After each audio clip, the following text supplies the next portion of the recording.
Aleluya. Le invito a que abra conmigo su Biblia, estimados hermanos, en el libro de Daniel, capítulo 9.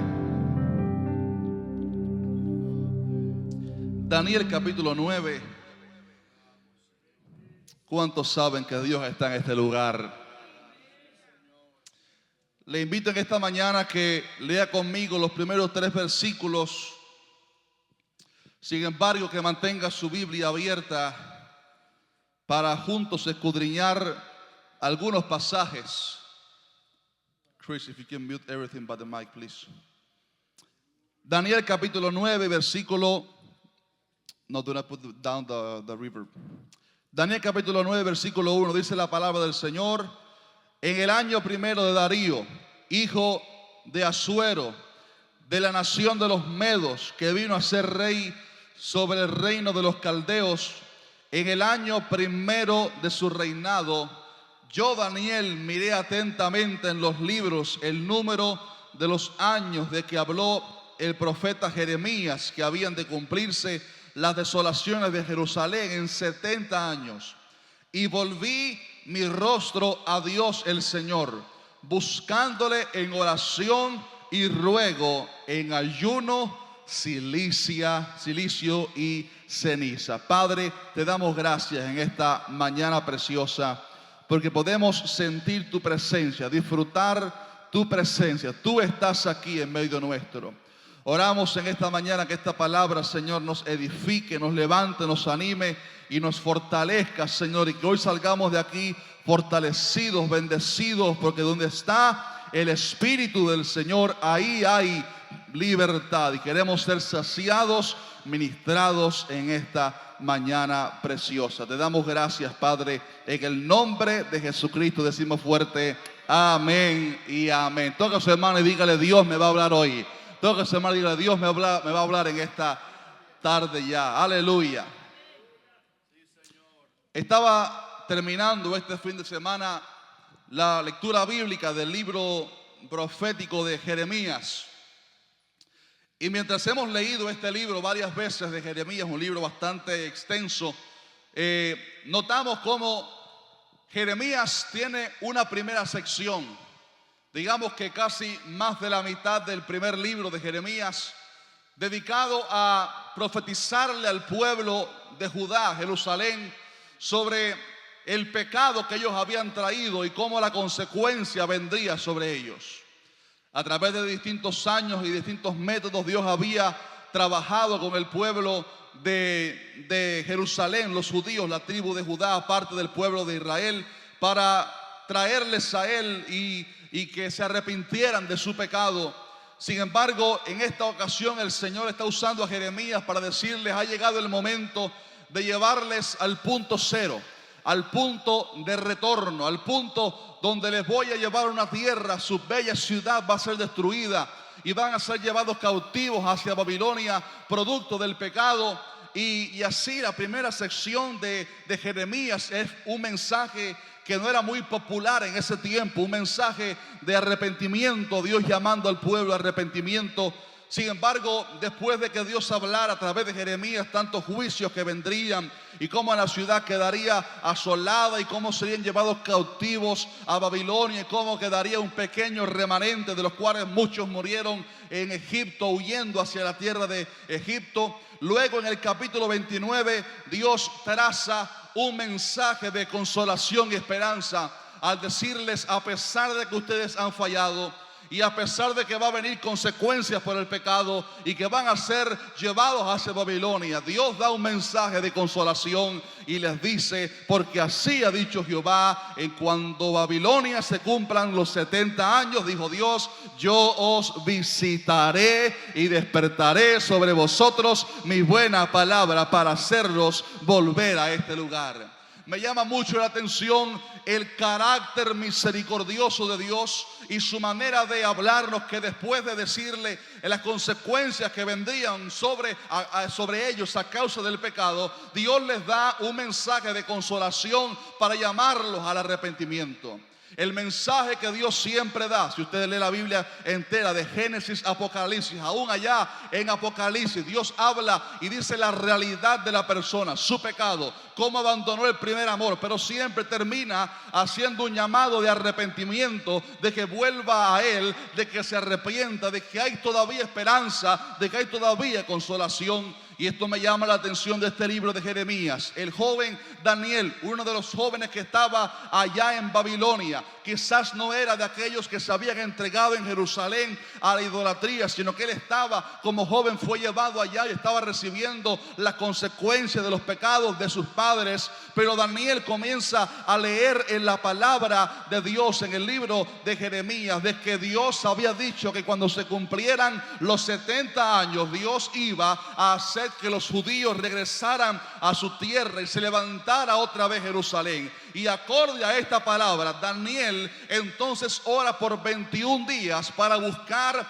el perdón de Dios y la restauración de su pueblo. Buscar el perdón de Dios y que su pueblo fuera restaurado, porque los que habían quedado en Jerusalén, muchos de ellos habían muerto y la mayoría que estaban cautivos aquí en la tierra de Babilonia. Mientras leí este pasaje este martes en la mañana, arrodillado ahí preguntándole al Señor qué traería para nosotros hoy, y leyendo este pasaje de Daniel capítulo 9, enseguida sobresaltaron a mis ojos 4 principios de restauración que Daniel usó para restaurar a su pueblo, para que Dios restaurara a su pueblo. 4 principios de restauración que nos ayudarán a conseguir restauración para nosotros, para nuestra familia y aún para nuestra nación, cuando nuestra nación le haya fallado al Señor. El primer principio de restauración que vemos en este pasaje es el principio de la actitud humilde de corazón, el quebrantamiento de corazón. Cuando nos acercamos a Dios es vital que vengamos ante Él con un corazón quebrantado y, oiga esto, arrepentido genuinamente. En el versículo 3 Daniel dice: y volví mi rostro a Dios el Señor, dice, buscándole en oración y ruego. Y cuando dice ruego, habla de un tipo de oración que es una oración sumisa, un tipo de oración quebrantada, un tipo de oración donde la persona está rota delante del Señor y abre su corazón, destruye todo su orgullo, toda su fortaleza y ruega entonces al Señor. Daniel buscó a Dios en oración y ruego, y dice en ayuno, cilicio y ceniza, usando así lo que hacían los antiguos judíos cuando estaban tristes y querían orar a Dios por misericordia. Se ponían aquella ropa vieja y tal vez con mal olor y tomaban cenizas y tierra y se lo echaban sobre su cabeza y ayunaban como un símbolo de lo que su corazón estaba haciendo, quebrantándose y humillándose delante de la presencia del Señor.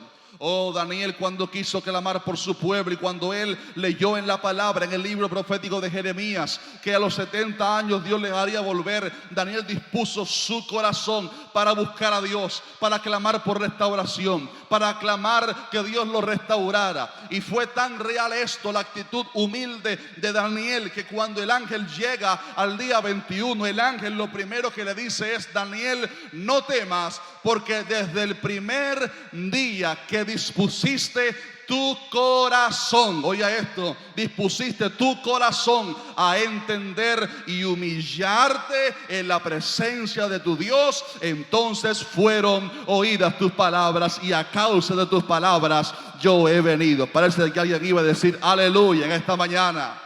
Este principio está enseñado en la Biblia en múltiples pasajes, que las personas que vienen quebrantadas sinceramente delante del Señor son las personas que Dios acepta y las personas a las cuales Dios se acerca. Salmo 34, 18 dice que cercano está Jehová, como dice, a los orgullosos, ¿verdad? No, a los quebrantados de corazón, y salva a los contritos de espíritu. Hay un pasaje de la Biblia donde Jesús da una enseñanza que siempre que lo leo me río mucho, porque el fariseo que Jesús cuenta estaba, dice que orando consigo mismo. Él quería acceder a Dios en su prepotencia, en sus obras. Señor, mira cuánto yo hago, mira cuánto yo hago. Pero dice Cristo, dijo él, que el fariseo estaba orando consigo mismo. Sin embargo, un publicano despreciado por la comunidad vino quebrantado delante de Dios al templo, dándose golpes en el pecho y diciendo: Señor, apiádate de mí, que soy pecador. Eso lo enseña la Biblia, que Jehová es excelso y atiende al humilde, mas al altivo mira de lejos.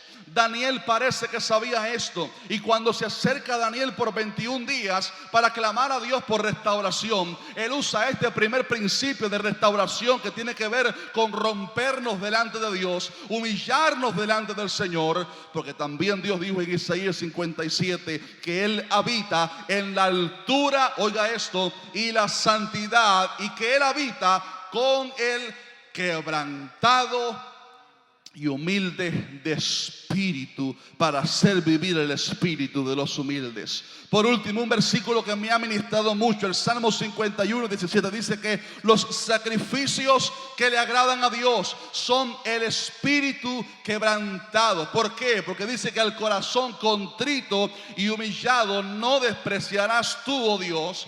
Y me gusta mucho como la versión, la NBI, dice: Dios no desprecia al corazón quebrantado y arrepentido.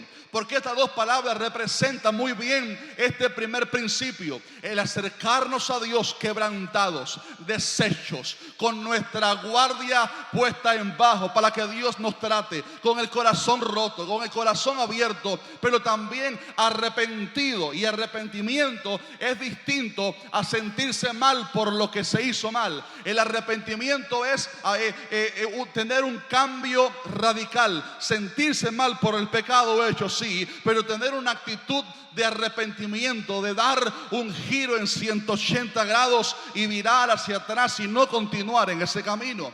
Los pecadores en el mundo a veces sienten remordimiento por su pecado, y usted los ve el día después de la borrachera, que se sienten mal, que se sienten pecadores, que se sienten con la resaca y que se sienten tristes por lo que hicieron. Claro, Dios le ha dado a cada hombre una conciencia que le acusa de las cosas mal hechas, pero el arrepentimiento verdadero comienza con sentirse mal, sí, pero no solamente es un remordimiento, sino que es una decisión de cambiar completamente, de retornar al camino verdadero. Y es lo que Daniel estaba haciendo aquí, diciéndole: Señor, te hemos fallado. Señor, vengo humillado delante de tu presencia. Aunque quizás Daniel no era de los que habían pecado en la idolatría allá en Jerusalén, él estaba clamando por su pueblo y humillándose delante de Dios con una actitud quebrantada, humilde, pero también decidido a que su nación se volviera al Señor.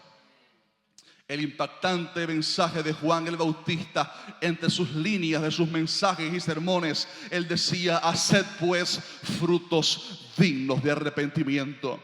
En 2 de Crónicas 7, Dios dijo: si se humillare mi pueblo, sobre el cual mi nombre es invocado. Miren la humillación. Si se humillare mi pueblo, dice, y oraren y buscaren mi rostro, dice, y se convirtieren de sus malos caminos. Fíjese que no solamente es humillarse, sino quebrantarse delante de Dios y arrepentirse genuinamente, estar decidido a que Dios nos transforme. Y esta es la actitud que le agrada a Dios cuando le hemos fallado, cuando nuestra nación le ha fallado a Dios y venimos para pedir misericordia. Esta es la actitud a través de la cual nos podemos acercar a Dios, y es lo que hizo Daniel, el principio de humillarse, quebrantarse y arrepentirse delante del Señor. Daniel usó también un segundo principio de restauración que tiene que ver con la confesión del pecado. ¿Sabe usted que el pecado mata por dentro? ¿Sabía usted que el pecado no confeso nos pudre por adentro?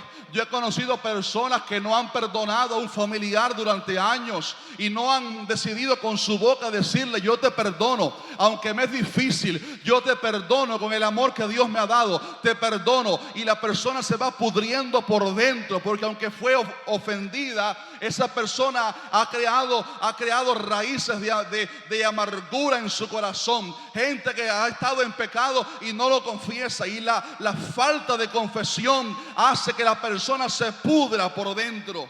El Salmo 32, 3, 5, el salmista dijo: mientras callé, se envejecieron mis huesos en mi gemir todo el día. Dijo el salmista: porque de día y de noche se agravó sobre mí tu mano, y se volvió mi verdor en sequedades de verano. Él sintió que su alma se había secado mientras cayó. Mientras cayó su pecado, su alma se secaba. Era como una hierba que había pasado el viento y se había secado por el tiempo de la sequedad. Pero dijo: confesaré mis transgresiones a Jehová, mi pecado te declaré y no encubrí mi iniquidad. Dije: confesaré mis transgresiones a Jehová, y tú perdonaste la maldad de mi pecado. Y producto de que él confesó su pecado, unos versículos después, el salmista dijo: yo estoy seguro de esto, que Dios me va a rodear con cánticos de liberación. ¿Cuántos pueden alabar a Dios en esta mañana preciosa? La confesión a Dios, el confesarle a Dios nuestro pecado. Yo pregunto: ¿acaso no sabe Dios nuestro pecado? Sí, Él sabe todas las cosas, hasta lo más íntimo de nuestro corazón. Pero ¿sabe usted algo? A Dios le gusta que cuando venimos ante Él quebrantados y humillados, le digamos: Señor, yo te fallé en esto y merezco tu castigo. Señor, yo te fallé en esto, te fui infiel. Señor, te fallé con el pensamiento. Señor, te fallé con la mirada. Te fallé en esta conversación. Te fallé en mi trato con mi hermano. Lo ofendí. Señor, te fallé. Y cuando confesamos nuestro pecado, entonces comienza a llegar la sanidad interior y la restauración. Daniel confesó el pecado de su pueblo. Versículo 4 dice Daniel: y oré a Jehová mi Dios e hice confesión, diciendo: ahora, Señor, grande, digno de ser temido, que guardas el pacto y misericordia con los que te aman y guardan tus mandamientos. Oiga cómo él abre su corazón y se incluye en la nación que había pecado. Dijo: hemos pecado, hemos cometido iniquidad, hemos hecho impíamente y hemos sido rebeldes y nos hemos apartado de tus mandamientos y tus ordenanzas. Daniel abrió su corazón quebrantado y le dijo: Señor, te hemos fallado, te hemos desobedecido tus ordenanzas. No hay mejor amigo que Dios para que usted llegue y le diga: Señor, aquí estoy tal cual soy, tú me conoces, tú conoces todo, pero aquí estoy, te he fallado en esto, te fui infiel en esto, aquí estoy, Señor, límpiame. Te confieso mi pecado.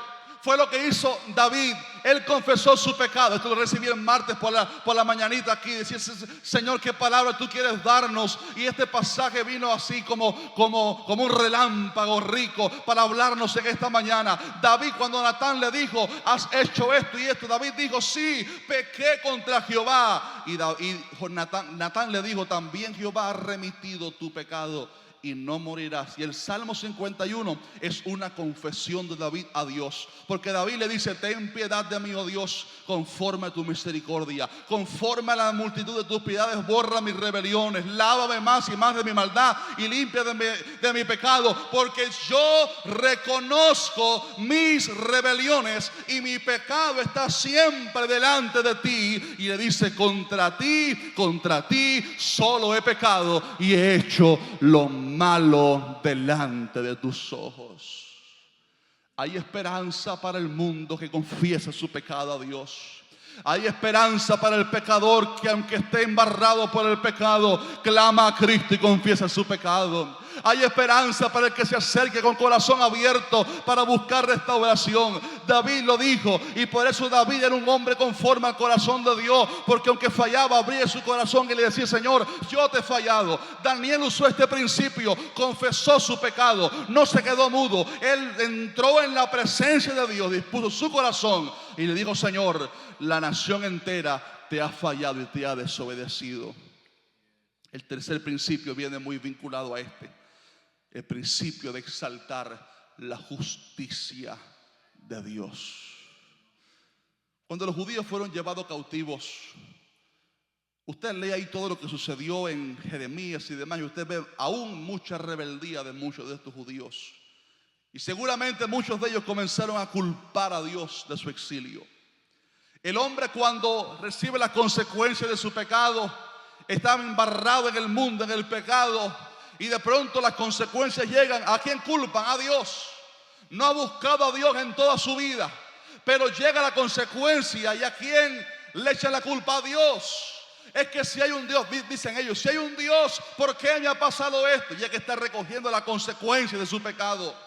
Sin embargo, cuando venimos ante Dios culpándole a Él por las consecuencias de nuestro pecado, eso crea una barrera para que no podamos acercarnos a Dios. Pero cuando le decimos, Señor, yo me confieso delante de ti, te he fallado, y te quiero decir que tú eres justo y que lo que yo merezco es condenación. Mi pecado es grave delante, papá lo predicaba aquí en estos días, mi pecado es grave delante de ti, Señor. Aquí está mi pecado, no minimizo mi pecado y declaro que tú eres santo, puro, y lo que yo realmente debería recibir es tu castigo, es el infierno por mis pecados. Cuando exaltamos la justicia de Dios, entonces estamos capacitados para recibir misericordia. ¿Sabe usted lo que Daniel hizo en esta oración grande que él hizo en Daniel capítulo 9? Léala después en su casa, esto está precioso. Él usó este tercer principio de restauración, porque él le dijo, Señor, tuya es la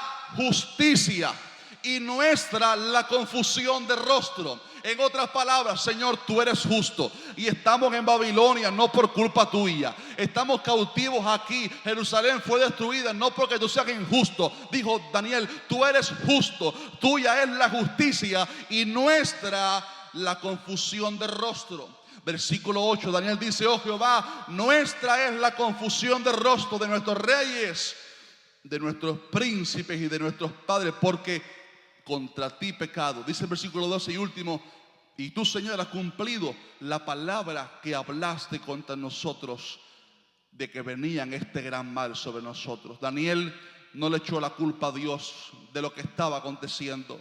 Daniel no le pidió razones a Dios. Él le dijo, Señor, te hemos fallado. Y reconocemos que tú nos advertiste esto que iba a acontecer. Estamos recibiendo el castigo por nuestro pecado. Y cuando hacemos eso, entonces estamos dispuestos a recibir la salvación de Dios, el arrepentimiento genuino. ¿Sabe usted que hasta el Evangelio nunca comienza con Dios hablándonos de su amor? Sino que, por ejemplo, el Antiguo Testamento de lo que más habla, aunque sí hay misericordia y amor y restauración ahí, el Antiguo Testamento lo que más nos mostró fue el carácter puro y santo y celoso de Dios, su carácter santo, su justicia y nuestra incompetencia para santificarnos, nuestro poco poder para autosaciar a Dios en nuestra santidad, nuestra poca santidad. Pero el Nuevo Testamento entonces nos habla de cómo Dios nos muestra ese amor y esa misericordia, y no solamente la capacidad de perdonar, sino de restaurar y de darnos todo el poder del Espíritu Santo para vivir una vida que agrada al Señor. Daniel usó este principio poderoso, exaltar la justicia de Dios. Papi me lo enseñó cuando era niño. Me dijo, cuando le hayas fallado al Señor, ven delante de su presencia, confiésale tu pecado y dile, Señor, mi pecado es grande, hice esto y esto, y sé que merezco castigo, sé que merezco condenación, pero entonces acudo a este cuarto principio que Daniel pidió. Cuarto principio de restauración, el principio de pedirle a Dios misericordia. ¿Cuántos pueden alabar a Dios en esta mañana? ¿Sabe que hay capricho que usted le pide a Dios y quizás no te lo va a dar porque es un capricho que no te conviene? Pero cuando pedimos misericordia arrepentido, Dios no se la niega a nadie. Aleluya. Su misericordia está abierta para todo aquel que se arrepienta genuinamente. Versículo 9, Daniel dice, de Jehová, después de que él rompiera su corazón, quebrantara su corazón, después que él confesara el pecado de su pueblo, después que él exaltara la justicia de Dios y la justicia suya en recibir consecuencias por el pecado, ahora resalta la misericordia de Dios y dice, versículo 9, de Jehová nuestro Dios es el tener misericordia y el perdonar. En el versículo 18, casi terminando Su clamor dice: inclina, oh Dios mío, tu oído y oye. Abre tus ojos y mira nuestras desolaciones y la ciudad sobre la cual es invocado tu nombre. Escuche esto: porque no elevamos nuestros ruegos ante ti confiados en nuestras justicias, sino en tus muchas misericordias. No elevamos este clamor a ti confiando en nuestra justicia, sino en tus, ¿cómo dice? Pocas misericordias. ¿Cómo? En muchas. Tus muchas misericordias. Yo quiero hacer una competencia en esta mañana. ¿Con quién Dios ha tenido más misericordia? Yo creo que yo me llevo el número 1 ahí. Dios ha tenido misericordia conmigo. Mire, ha tenido tanta misericordia conmigo que todas las mañanas lo necesito. Pero como Dios sabía que todas las mañanas necesitamos su misericordia, dice que nuevas son cada mañana su misericordia. Aleluya. Como Dios sabe que tenemos que vivir dependiendo de su misericordia, porque si no seríamos consumidos, Él hace que su misericordia se abra para nosotros cada mañana y nos dé abundante misericordia para todo aquel que se acerca a Él. ¿Alguien puede alabar a Dios en este día? Mire, Dios no tiene misericordia, Él es misericordia. Dios no tiene amor, Él es amor. Él es amor, y porque es amor, Él brota amor. Él es misericordia, y porque Él tiene misericordia, brota misericordia. Lo que quiero decir es que la misericordia no es algo que Dios compró por ahí en el pulguero. No, es parte de su esencia, de su carácter, de lo que Él es. Porque dice el Salmo 103 que misericordioso y clemente es Jehová. Esa palabra es, habla de su esencia. Misericordioso y clemente es Jehová, lento para la ira y grande en misericordia. Dice unos versículos después que la misericordia de Jehová es desde la eternidad y hasta la eternidad. Y el profeta usado por Dios, Jeremías, para decir todos los juicios que vendrían, y que de hecho en su tiempo llegó Nabucodonosor y se llevó a la gente cautiva, y él se quedó con el remanente, que después fueron hasta Egipto por desobediencia también a Dios y todo esto. Y Jeremías vio todo lo que había acontecido, cómo había sido todo destruido. Y a pesar de ver tanto desastre, Jeremías se quedó pensando y dijo: ¿saben qué? Por la misericordia de Jehová no hemos sido consumidos, porque nunca decayeron sus misericordias. Lo que dijimos, nuevas son cada mañana y grande es su fidelidad. Daniel está buscando restauración. Llévame a Ariana, por favor. Daniel está buscando restauración. ¿Y sabe lo que Daniel hace?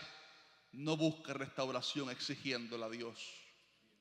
No busca restauración para su pueblo exigiéndola a Dios en su prepotencia u orgullo humano. Señor, tú sabes que yo soy tu siervo. No, Él vino humillado para clamar a Dios por misericordia. Y yo no puedo terminar de hablar de misericordia sin decir que la mayor exposición de la misericordia de Dios para el hombre se resume en una persona, en Cristo Jesús. No hay demostración de misericordia más grande que Cristo Jesús. Que siendo nosotros pecadores, Cristo Jesús murió por nosotros. En que aunque le habíamos dado la espalda a Dios, Cristo Jesús vino a morir por nosotros. En que aunque el hombre le había dado la espalda, el Padre se despojó de lo más lindo, lo más precioso que Él tenía, su Hijo amado Jesucristo. El Verbo se hizo carne por amor a nosotros. ¿Por qué? Por misericordia. La misericordia es no darnos lo que merecemos, sino darnos lo que no merecemos. Es no recibir el castigo que merecemos, sino el perdón que no merecemos, su gracia. Por esto, Efesios 2:4, Pablo dice: Dios, que es rico, ¿en qué será rico Dios? En misericordia. Dios, que es rico en misericordia, por su gran amor, que la misericordia va vinculada con el gran amor de Dios, por su gran amor con que nos amó, aún estando nosotros muertos en pecados. Aún estando así, nos dio vida juntamente con Cristo. Dice luego, para mostrar en los siglos venideros las abundantes, esto está profundo, las abundantes riquezas de su gracia en su bondad. ¿Para con quién? Para con nosotros. ¿A través de qué medio? En Cristo Jesús. ¿Usted quiere saber cuán grande es la misericordia, la bondad, la gracia de Dios? Mire a Cristo Jesús. Mire a Cristo Jesús. Si en el tiempo de la ley Dios mostraba misericordia y bondad, y se daba el lujo en su gracia de que darle la posibilidad al hombre de que un cordero llevara su pecado para cubrir aunque sea su pecado, ¿cuánto más nosotros no accederemos a su misericordia ahora que tenemos a Cristo Jesús? Él es la propiciación por nuestros pecados. Y por esto dice Hebreos 4:16, que nos acerquemos pues confiadamente al trono de la gracia para alcanzar misericordia y hallar gracia para el oportuno socorro. Si hay alguien en este día que aún no es cristiano, que le ame a Cristo por misericordia, que le ame a Cristo, reconózcalo como su Señor y Salvador. Alguien en vivo, y la gracia y la misericordia de Dios va a ser derramada sobre tu vida cuando reconoces tu pecado y reconoces a Cristo como tu Señor y tu Salvador. Cristo es la mayor expresión de misericordia para el hombre. Daniel dispuso su corazón para buscar a Dios, y 21 días después llegó el ángel con la respuesta.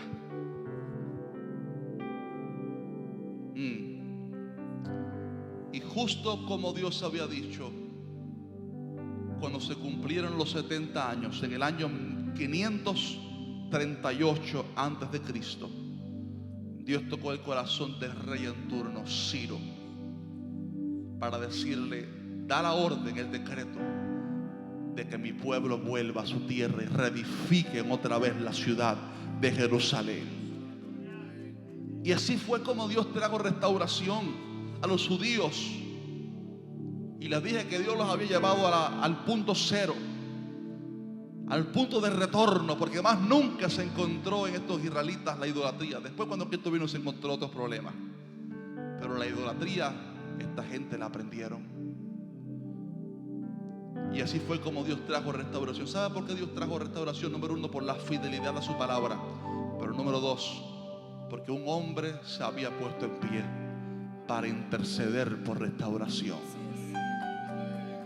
Dale un aplauso a Dios, claro que sí. Un hombre se había puesto en pie para pedir a Dios por restauración. Y sabes que esto me reta a mí, y quizás a ti también te reta esta palabra en esta mañana, porque así como Daniel se puso en pie para interceder por su pueblo, creo que la iglesia tiene el mismo ministerio: interceder por los perdidos, interceder por nuestra familia que no conoce de Cristo, interceder por aquellos tibios para que Dios los salve antes de que los vomite de su boca, para interceder por nuestras naciones que le han fallado a Dios. Usted mira las noticias internacionales y ve que las naciones constantemente están despertando la ira de Dios, promoviendo leyes que van en contra de Dios, en contra de su carácter, su santidad, y en contra de la institución más sagrada que Dios ha hecho, el matrimonio entre un hombre y una mujer. Nuestras naciones han provocado a ir a Dios. Nuestras ciudades han provocado a ir a Dios con centros de promiscuidad, con lugares que se han entregado al pecado, y esto provoca la ira de Dios. pero siempre Dios tiene un remanente. Siempre Dios tiene a alguien que se ponga en pie. Siempre Dios tiene a alguien como Daniel que dice: Señor, hemos pecado, mi nación ha pecado, mi pueblo ha pecado, pero venimos a buscar tu misericordia.